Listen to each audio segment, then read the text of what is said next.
If the Japanese Navy had one shot to crush the Allies and seize control of the Pacific, it was now or never. Vice Admiral Takao Kurita's plan was audacious and brutal. Unleash Japan's first striking force, including the colossal Yamato and Musashi, the largest warships afloat.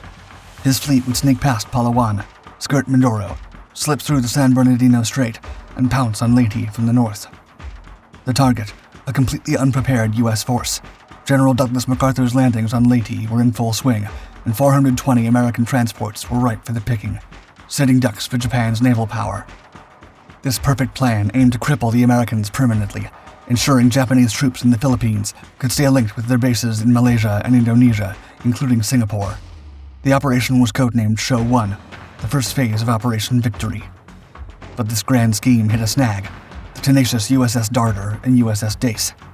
These American submarines stumbled upon the massive Japanese fleet on October 23, 1944, and immediately relayed its position to Allied command.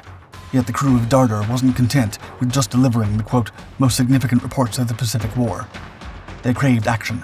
Without waiting for reinforcements, Darter launched a daring attack on Kurita's fleet, setting off a chain of events that would place her in one of the strangest, most dangerous situations of any vessel in the war. On October 1, 1944, USS Darter was teamed up with her fellow Gato-class submarine, USS Dace, to patrol the South China Sea as part of preparations for the upcoming invasion of Leyte. Allied command knew Kurita's force had recently departed from Linga Roads, just 100 miles off Singapore, but didn't know its current location. Vice Admiral Takao Kurita, commanding the center force of the Japanese fleet, employed several strategies to evade detection. One key tactic was radio silence, to avoid interception by Allied signals intelligence. Additionally, Kurita's fleet navigated through the narrow and complex Philippine Straits, using the region's geography to their advantage. The fleet also dispersed at times, making it harder for the Allies to pinpoint their exact location. Allied reconnaissance was hampered by poor weather conditions, which limited aerial surveillance.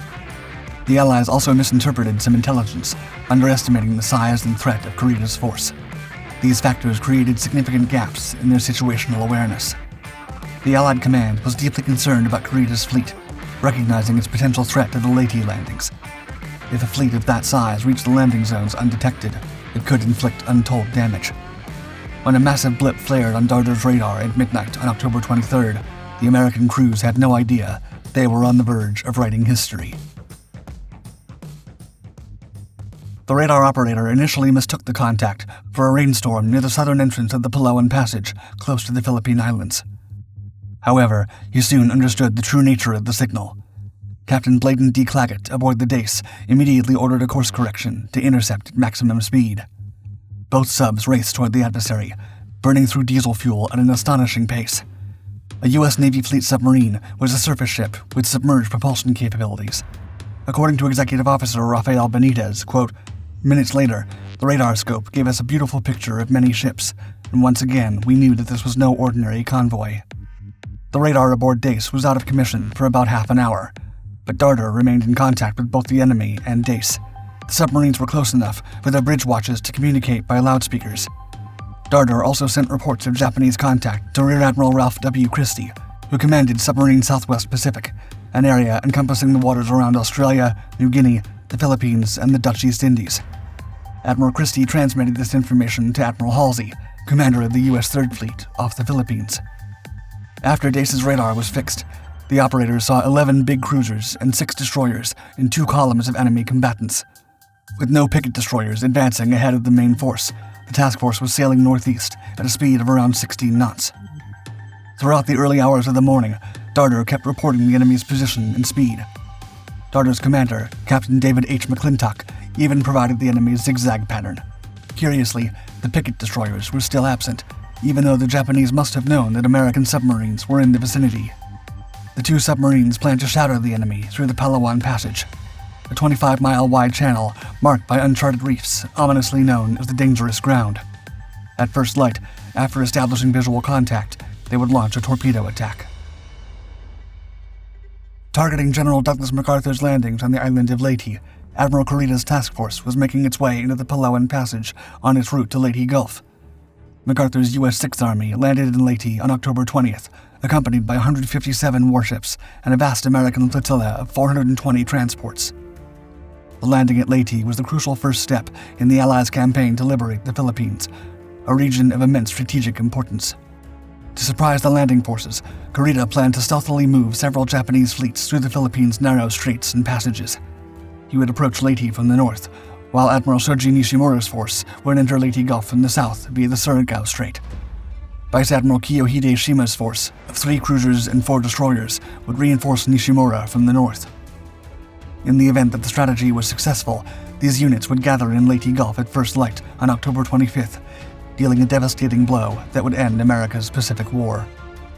However, Kurita, Nishimura, and Shima were unaware that their plan had already been compromised. Darder detected Kurita's fleet and continuously updated Allied command on their movements. Receiving Darder's information was a huge relief for American naval intelligence. Naval historian Samuel Eliot Morrison noted that Darder's radio messages were, quote, the most significant reports of the Pacific War. But USS Darder had no intention of waiting for backup. General MacArthur knew an attack was coming and prepared his forces to meet it. However, the 2 American subs wouldn't waste any time if they could deal some damage to the Japanese fleet.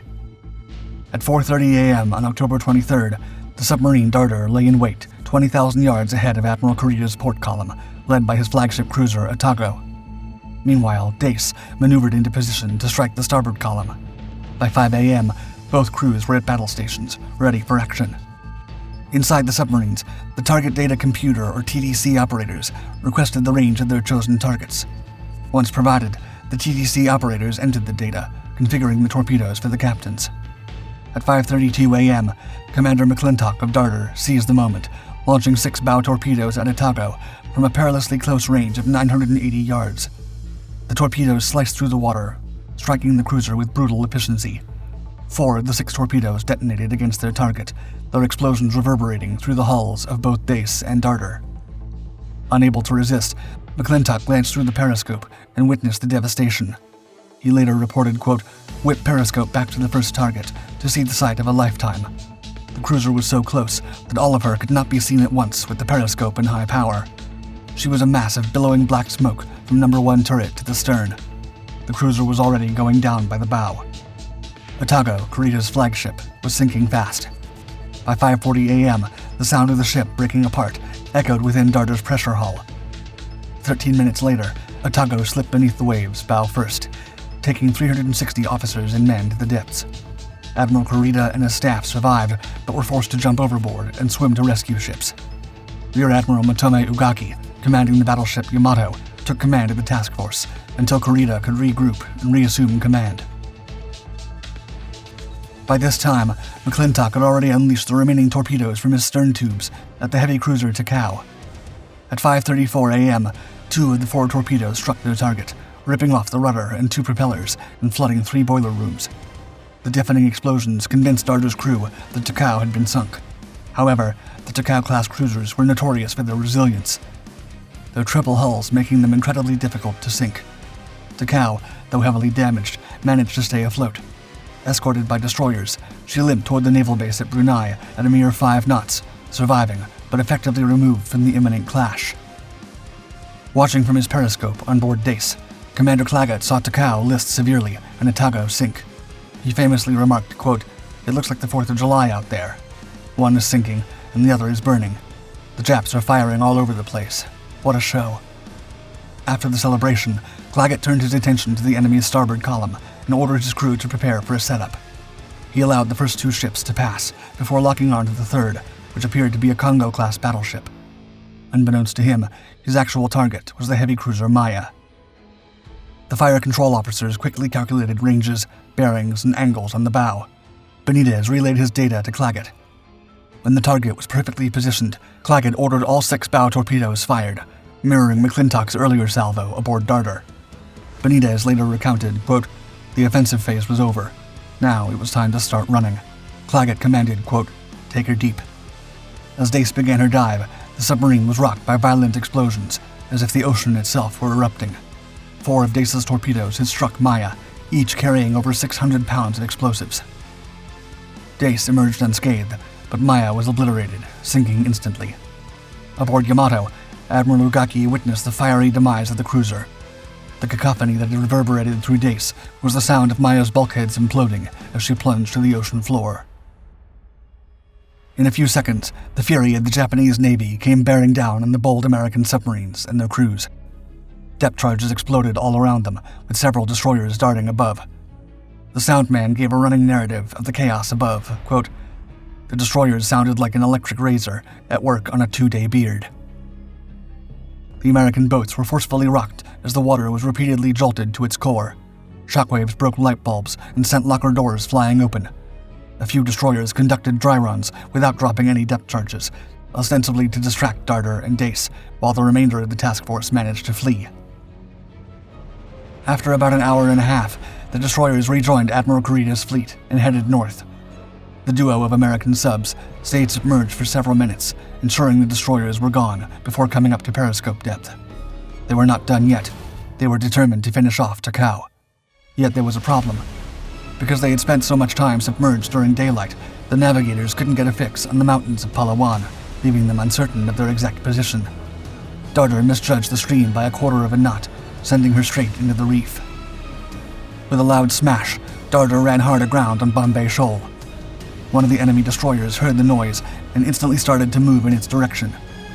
Fortunately, the warship was unable to identify what had occurred, sparing the stranded submarine and its crew. It turned away after getting as near as 12,000 yards. The crew attempted to lighten the boat by throwing anything movable overboard, including food and furniture, and even firing the stern torpedoes, but to no avail. Commander Claggett needed to give up on Takao and rush to Darter's aid. He quickly became aware of how serious the situation was. Quote, "She was so high that even her screws were out of the water. She seemed like a ship in dry dock." It was obvious that Darter would never be able to leave the reef. The crew started trashing essential equipment and setting confidential papers on fire. McClintock set up Darter's detonation charges to keep American destroyers from enemy hands in worst-case scenarios. In a desperate dash, the Darter's crew began transferring to the Dace amid fears of being discovered by an enemy destroyer or aircraft. After a tense countdown, only one small detonation occurred, causing no observable damage to Darter. They had to destroy the ship. They couldn't leave it for the Japanese to claim. Dace unleashed her final 4 torpedoes at Darter, but the sub was too high on the reef, and every projectile missed, leaving Darter intact. With no other options, Dace's crew manned the deck and used the vessel's main guns to painstakingly destroy the Darter one hole at a time. 26 men fired simultaneously, exhausting their ammunition. They inflicted considerable damage, but Darter was still far from obliterated when the radar operator shouted, quote, "Plane contact, 6 miles." Claggett immediately ordered the men to clear the deck. The conning tower had a lone open hatch around 2 feet across. Dace started to go under, and everyone on deck made a wild rush for the hatch. While some people made it down the hatchway unharmed, others toppled sideways, dived headfirst, or landed in a heap. Just before the boat sank, the officer at the deck closed the hatch. Though there were smashed fingers and injured shins, everyone made it down safely. Not a single man from Darter's or Dace's team lost his life during the rescue attempt or the battle. Not realizing Darter was stuck and abandoned, the enemy plane concentrated its firepower on it, giving Dace precious seconds to submerge and flee the scene. After 11 days crowded in the small hull of Dace, 155 men arrived safely at port. Not a soul was lost, and all took home an incredible story to tell. Meanwhile, thanks in part to Darter's report and daring attack, Admiral Kurita sailed into a well-prepared Allied force that would defeat his fleet.